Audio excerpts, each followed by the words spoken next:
Thank you very much. Yeah, just so summing up slightly, some things that I've noted down. So we're not policy compliant on commercial retail. We're not compliant on the urban greening factor, and also not compliant in regards to the amount of light coming into the rooms. The fourth and fifth things that I've seen here that we're not policy compliant on, there's been some sort of mitigation or other avenues taken to try and mitigate for that. So the personal amenity space, we've got communal amenity space, and the viability, we've got the late stage. Especially in regards to the urban greening factor, you know, were conversations held with the developer in regards taking off-site contribution for trees, even though we are sparse on London Road, and the report makes a mention of that. Have we, you know, and there's 2 tree pits that I know of that I trip over in London Road that are empty and have no trees, which are opposite the development. They've just recently been filled with tarmac. So what conversations did we have in regards uplifting the urban greening factor for off-site contribution on that particular side? And yeah, I'll see what we got for that first. I was just going to say, going back to the points you raised before, so with the commercial, the policies, you know, as I was saying, so the site is allocated or is planning permission for an alternative use.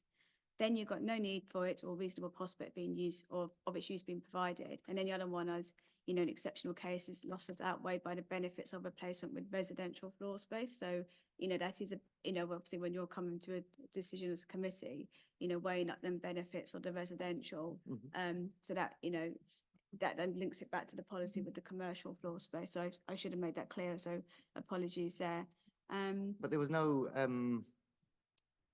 details provided on the current leases of whether they were willing or conversations were being held with the current leaseholders. So we don't really know if the current retail premises are actually sought after and needed and are required to be re-provided. And I think the report makes mention of that as well, that there wasn't much detail given in terms of the leases on that.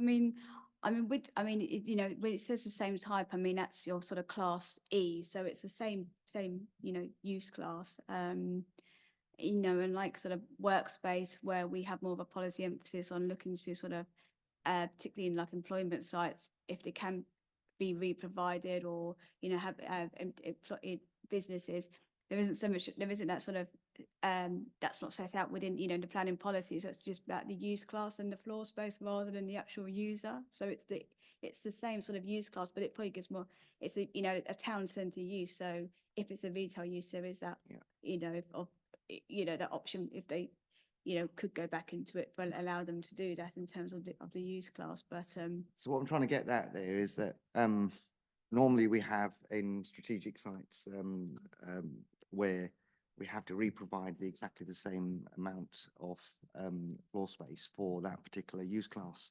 Now, obviously here, I think 2 of the entrances to the blocks are what would have been the 2nd and 4th retail units that were within the row.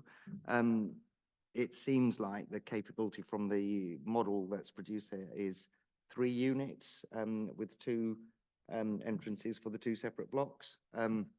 So we're losing floor space and we're losing units.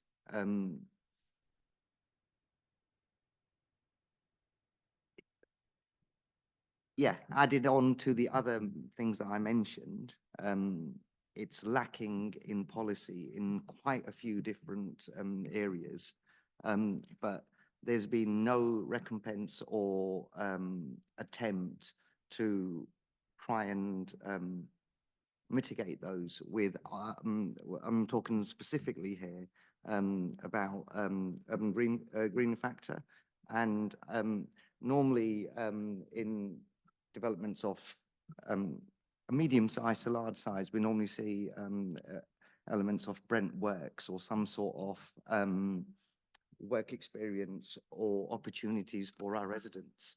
I also see no cycle charging facilities within the development or mention of those. I know it's not a policy requirement, but obviously what then happens is people take them up to their house, into their flats to charge, and it becomes a fire hazard. So it's something that does need to be addressed, and I would ask the officers to have further discussions with the developer later. And also in regards car club, there is nothing here for our Brent residents that is a positive that I can find apart from market rent, which our residents would not be able to afford. These must probably be other people who are buying them. So, and that leads on to my last question. Are these properties, or do we know if the developers given us any inkling whether these are likely to be for sale, rent, or lease?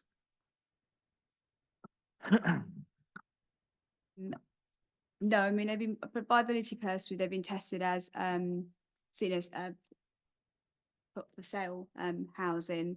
There is just, if you bear me for 1 second, an indication of, obviously this is, as I stress, this is assumed for the viability purposes, so it's not the, you know, the actual sales costs. But I suppose the value of a 1-bed home, I know before Councillor Moore was talking about figures, would be around sort of £389,000, and then obviously it goes up to 490 for a 2-bed 3-person,